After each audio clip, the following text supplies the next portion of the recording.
handmaid of God, who tremblest even as a fresh and tender branch in the winds of the love of God.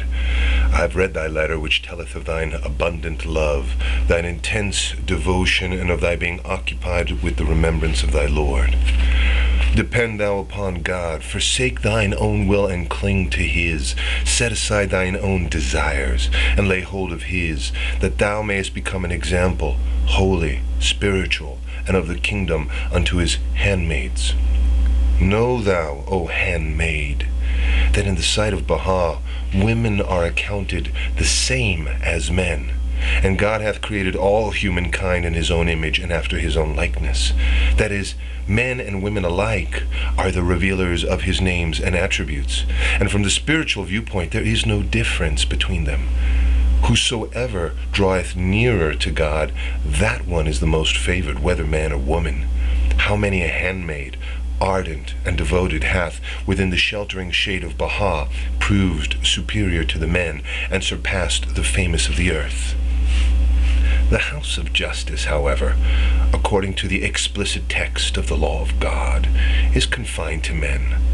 This for wisdom of the Lord God's, which will ere long be made manifest as clearly as the sun at high noon.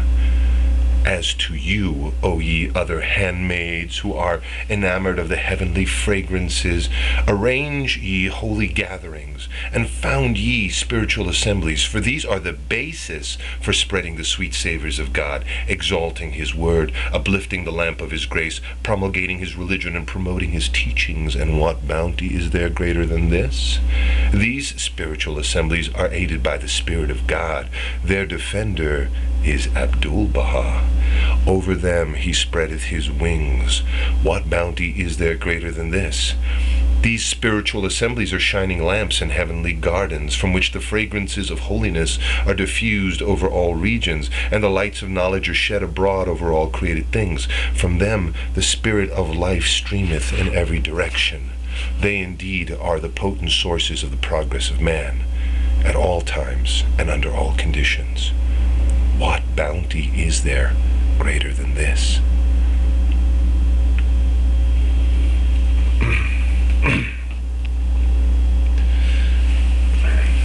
O handmaid of God, that letter hath been received, bringing its news that an assembly hath been established in that city. Look ye not upon the fewness of thy numbers, rather seek ye out hearts that are pure. One consecrated soul is preferable to 1,000 other souls. If a small number of people gather lovingly together with absolute purity and sanctity, with their hearts free of the world, experiencing the emotions of the kingdom and the powerful magnetic forces of the divine, and being at one in their happy fellowship, that gathering will exert its influence over all the earth. The nature of that band of people, the words they speak, the deeds they do, will unleash the bestowals of heaven and provide a foretaste of eternal bliss.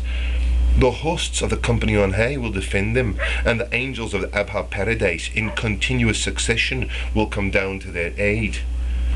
The meaning of angels is the confirmations of God and his celestial powers. Likewise, angels are blessed beings who have severed all ties with this nether world, have been released from the chains of self and the desires of the flesh, and anchored their hearts to the heavenly realms of the Lord. These are of the kingdom heavenly, these are of God spiritual, these are revealers of God's abounding grace, these are dawning points of his spiritual bestowals. O handmaid of God, praise be to him, thy dear husband hath perceived the sweet scents that blow from the gardens of heaven. Now as day followeth day, must thou, through the love of God in thine own good actions, draw him ever closer to the faith. Those were indeed dire events in San Francisco. Disasters of this kind should serve to awaken the people and diminish the love of their hearts for this inconstant world. It is in this nether world that such tragic things take place. This is the cup that yieldeth bitter wine.